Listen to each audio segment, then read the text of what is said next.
bawat kamay na iniabot sa kanya, isang pusong umaasa.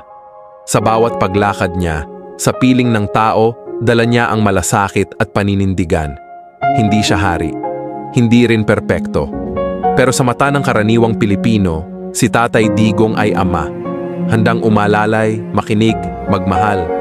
Kasama ng sundalo't pulis, lumaban siya para sa katahimikan at kapayapaan. Sa bawat ngiti sa motorcade, dama ang taos-pusong pasasalamat. Ipinaglaban niya ang kalusugan ng masa, mula sa barangay health centers hanggang sa maliliit na ospital.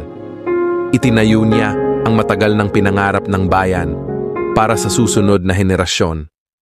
Ang OFW, tinuring niyang anak, kailangang salubungin, protektahan, alalayan. Sa gitna ng unos, nariyan siya, hindi para sa publicity, kundi para ipadama. Hindi kayo nag-iisa. Hinawakan niya ang kamay ng bayan at isinulong ang pagkakaisa. At sa huli, tumindig siya, dala ang panatang, hanggat ako'y humihinga, ipaglalaban ko ang bayan.